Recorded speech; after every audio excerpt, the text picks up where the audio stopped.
ओम श्री गणेशाय नमः। नमस्कार बंधुगण, आपण मानंकु समस्तंकु आपणक निजस्व चैनल ज्योतिष दर्पण को मु हार्दिक स्वागत करुछि। आसंतु जानिबा कोन कहूछि आज आपणक राशि आपणक दिन। तेबे चलंतु सबुदिन परि भिडियोटी को आरंभ करिबा एक सुंदर सुविचार सहित। बंधुगण, जणे व्यक्ति जेते सुंदर होइथाउ ना काहेकि तार छाई सर्वदा कला होइथाय एवं एहा आमकु जीवन रे एक गभीर सत्य विषय अवगत कराइथाय। मु सबुठु भल एही आत्मविश्वासी जने व्यक्ति को आग को बढ़ाई थाए, किंतु जेते बेले यह अहंकार हो जाए सेते बेले जने व्यक्ति तल को चली जाए।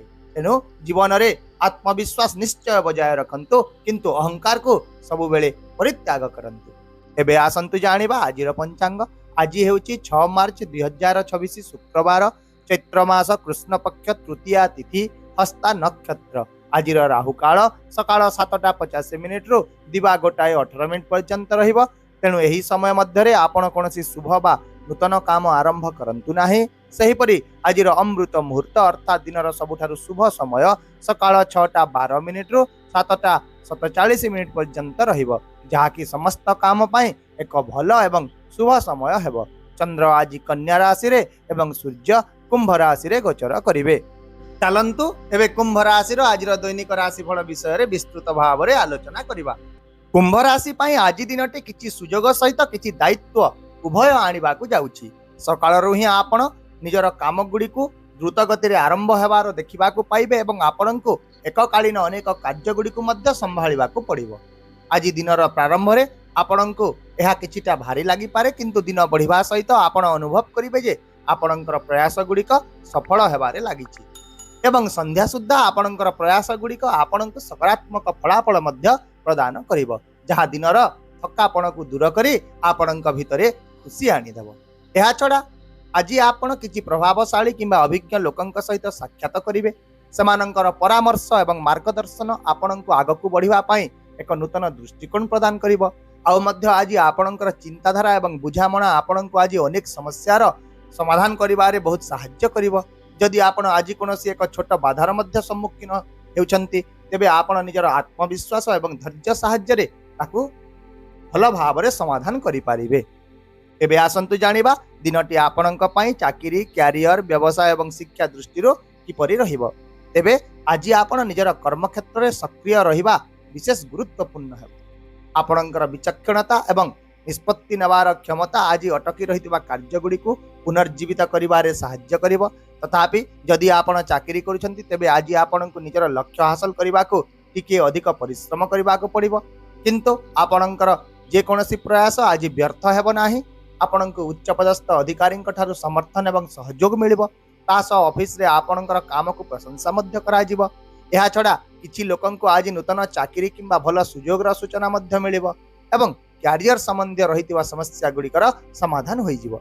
सेहीपरि व्यवसाय सहित जड़ित लोकंक पाई मध्य दिनटी भल रहिबो। आपण किछि व्यावसायिक कार्यकलाप रे बहुत व्यस्त रहि पारंती एवं किछि नूतन योजना विषय रे मध्य चिंता करि पारंती। मार्केटिंग, उत्पादन किंबा व्यवसाय संबंधी कार्य गुड़िकरे जदि आज आपण ध्यान देबे ताहेले निश्चित भाव रे सकारात्मक फलाफल देखिबा को पाइबे।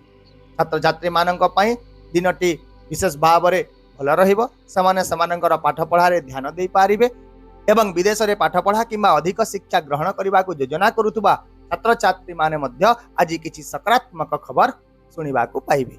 एबे आसंतु आपणकर आर्थिक स्थिति विषय रे आलोचना करिबा। तेबे आज आर्थिक लाभर संभावना रहिछि।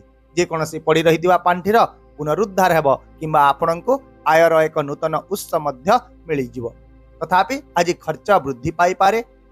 तेणु आर्थिक मामला गुड़िक संतुलन बजाय रखंतु। देखई हेबा पई खर्च करिबा किंबा अनावश्यक खर्च करिबा ठारू दूरेई रहंतु। एहा छडा आज आपण जे कोनसी बड़ निवेश किंबा आर्थिक निष्पत्ति जदि नेउछंती, ताहेले निहाती भाव रे जणे अभिज्ञ व्यक्ति किंबा वयस्क व्यक्तिंकर परामर्श नियंतु, जहा फल रे भविष्यत रे लाभ पाइबार संभावना आहुरी वृद्धि पाइबो। एबे जानिबा आपणकर स्वास्थ्य विषय रे। तेबे स्वास्थ्य दृष्टि दिनटी साधारण रहिबो, किंतु अत्यधिक काम जोगु आपण टिके क्लांत किंबा दुर्बल अनुभव करि पारंती। तेणु एक संतुलित दिनचर्या बजाय रखिबा आपणक पई बहुत गुरुत्वपूर्ण अटे। एहा सह आज आपण पर्याप्त परिमाण रे विश्राम नियंतु एवं निजर खाद्यपेय प्रति ध्यान दियंतु। विशेष भाव रे हालुका एवं पुष्टिकर खाद्य खांतु। ଯାହାଦ୍ୱାରା ଆଜି ଆପଣଙ୍କର ଶରୀର ऊर्जापूर्ण रहिबो। ଏହା ବ୍ୟତୀତ ଯଦି ସମ୍ଭବ ହେଉଛି ତେବେ କିଛି ସୃଜନଶୀଳ କାର୍ଯ୍ୟକଳାପ କିମ୍ବା ଆପଣଙ୍କର ପ୍ରିୟ କାର୍ଯ୍ୟକଳାପରେ କିଛି ସମୟ ବିତାନ୍ତୁ, ଯାହାଫଳରେ ଆପଣଙ୍କର ମାନସିକ ଚାପ ହ୍ରାସ ପାଇବା ସହ ଆପଣଙ୍କର ମନ ବହୁତ ଖୁସି ରହିବ। ବର୍ତ୍ତମାନ ଆସନ୍ତୁ ଜାଣିବା ଆପଣଙ୍କର ପାରିବାରିକ, ସାମାଜିକ, ପ୍ରେମ, ବୈବାହିକ ଜୀବନ ଆଜି କିପରି ରହିଛି। ତେବେ ଆଜି ଆପଣଙ୍କର ପରିବାର ଏବଂ ସାମାଜିକ ଜୀବନରେ ଏକ ସକାରାତ୍ମକ ପରିବେଶ ରହିବ। ଘରକୁ ନିକଟ ସମ୍ପର୍କୀୟଙ୍କର ଆଗମନ ହେବ, ଯାହାଦ୍ୱାରା ଘରେ ଏକ ଆନନ୍ଦଦାୟକ ପରିବେଶ ସୃଷ୍ଟି ହେବ। ଆପଣ ନିଜ ପରିବାର ସହିତ ଏକାଠି ବସି କିଛି ଗୁରୁତ୍ୱପୂର୍ଣ୍ଣ ବିଷୟଗୁଡ଼ିକ ଉପରେ ମଧ୍ୟ ଆଜି ଆଲୋଚନା କରିପାରନ୍ତି। ପରିବାରର ବରିଷ୍ଠ ସଦସ୍ୟଙ୍କର ମାର୍ଗଦର୍ଶନ ଆପଣଙ୍କୁ ମିଳିବ, ଯାହା ଆପଣଙ୍କୁ ଆଜି ସଠିକ୍ ଦିଗରେ ମାର୍ଗଦର୍ଶନ କରିବ। ଏହାଛଡ଼ା ଆଜି ଆପଣ କିଛି ସାମାଜିକ କାର୍ଯ୍ୟକଳାପ କିମ୍ବା ଏକ କମିଟି ସହ ଜଡ଼ିତ କାର୍ଯ୍ୟରେ ମଧ୍ୟ ଯୋଗଦାନ କରିବେ, ଯାହା ସମାଜରେ ଆପଣଙ୍କର ମାନ, ସମ୍ମାନ, ପ୍ରତିଷ୍ଠାକୁ ବୃଦ୍ଧି କରିବ। ଏହା ସହ ଆପଣଙ୍କର ଆଚରଣ ଏବଂ ବ୍ୟକ୍ତିତ୍ୱ ଆଜି ଲୋକମାନଙ୍କୁ ବହୁତ ପ୍ରଭାବିତ କରିବ ଏବଂ ଲୋକମାନେ ଆପଣଙ୍କର ପ୍ରଶଂସା ମଧ୍ୟ କରିବେ। ସେହିପରି ଆଜି ପ୍ରେମ ଏବଂ ବୈବାହିକ ଜୀବନ ସୁସଙ୍ଗତ ରହିବ। ଆପଣଙ୍କ ପ୍ରେମ ସମ୍ପର୍କରେ କିଛି ସକାରାତ୍ମକ ପରିବର୍ତ୍ତନ ଦେଖାଦେବ। ଆପଣଙ୍କର କଥା ବିଶେଷ ଭାବରେ ମଧୁର ରହିବ ଏବଂ ଆପଣଙ୍କର ବ୍ୟକ୍ତିତ୍ୱ ମଧ୍ୟ ଆଜି ଆକର୍ଷଣୀୟ ହେବ, ଯାହା ଆପଣଙ୍କର ସମ୍ପର୍କକୁ ଆହୁରି ମଜବୁତ କରିବ।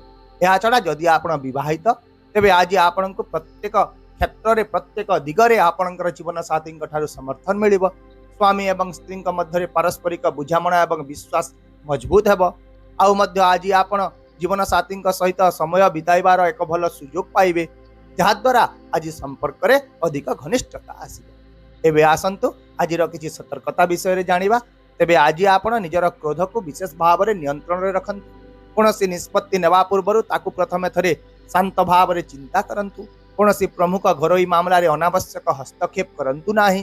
ସାମାନ୍ୟ କଥାକୁ ନେଇ କାହା ସହ ଯୁକ୍ତିତର୍କ ମଧ୍ୟ କରନ୍ତୁ ନାହିଁ ଏବଂ ଅଯଥା କାର୍ଯ୍ୟରେ ମଧ୍ୟ ଆଜି ଆପଣ ନିଜର ସମୟ ଏବଂ ଶକ୍ତିକୁ ନଷ୍ଟ କରନ୍ତୁ ନାହିଁ। ବିଶେଷ ଭାବରେ ଆଜି ଆପଣ ନିଜର କ୍ଷମତା ଏବଂ କାର୍ଯ୍ୟଦକ୍ଷତା ଉପରେ ବିଶ୍ୱାସ ରଖନ୍ତୁ ଏବଂ ଧୈର୍ଯ୍ୟର ସହିତ ଆଗକୁ ବଢ଼ି ଚାଲନ୍ତୁ। ତାହେଲେ ଆପଣଙ୍କ ପାଇଁ ଆଜିର ବିଶେଷ ପ୍ରତିକାର ହେଉଛି ଆଜି ଆପଣ ପିମ୍ପୁଡ଼ିମାନଙ୍କୁ ଅଟା ଓ ଚିନି ଖାଇବାକୁ ଦିଅନ୍ତୁ। ତା ସହିତ ଏକ ପୁରୁଣା ବରଗଛ ମୂଳରେ କଞ୍ଚା କ୍ଷୀର, ମିଠା ଅର୍ପଣ କରନ୍ତୁ ଏବଂ ଶୁଦ୍ଧ ଘିଅରେ ଦୀପ ଜାଳି ଗଛକୁ 5 ଥର ପରିକ୍ରମା କରନ୍ତୁ। ଏହା କରିବା ଦ୍ୱାରା ଆଜି ଆପଣଙ୍କର ଆତ୍ମବିଶ୍ୱାସ ବୃଦ୍ଧି ପାଇବ, ଗ୍ରହଙ୍କର ସ୍ଥିତି ଆପଣଙ୍କ ପାଇଁ ସୁଦୃଢ଼ ହେବ ଏବଂ ଆପଣଙ୍କ ଜୀବନରେ ରହିଥିବା ବାଧାଗୁଡ଼ିକ ମଧ୍ୟ ଦୂର ହୋଇଯିବ। ଆଶା କରୁଛି ଭିଡ଼ିଓଟିକୁ ଆପଣ ସକାରାତ୍ମକ ଚିନ୍ତାଧାରା ସହିତ ଗ୍ରହଣ କରିବେ ଏବଂ ଆପଣଙ୍କର ଦିନକୁ ଆହୁରି ସୁନ୍ଦର କରିବେ। ଯଦି ଆପଣଙ୍କୁ ଆମର ଏହି ଭିଡ଼ିଓଟି ପସନ୍ଦ ଆସିଲା ତେବେ ଦୟାକରି ଭିଡ଼ିଓଟିକୁ ହାଇପ୍ କରନ୍ତୁ, ସେୟାର କରନ୍ତୁ ଏବଂ ଆପଣଙ୍କର ମୂଲ୍ୟବାନ ମତାମତ କମେଣ୍ଟ ବକ୍ସରେ ନିଶ୍ଚିତ ଭାବରେ ଜଣାନ୍ତୁ।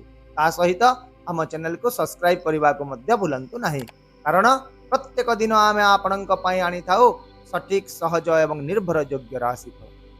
ତେବେ ଆସନ୍ତାକାଲି ପୁଣି ଦେଖା ହେବା ଆଉ ଏକ ନୂତନ ରାଶିଫଳ ଭିଡ଼ିଓ ସହିତ। ସେ ପର୍ଯ୍ୟନ୍ତ ବିଦାୟ ଦିଅନ୍ତୁ। ନମସ୍କାର। ଜୟ ଜଗନ୍ନାଥ।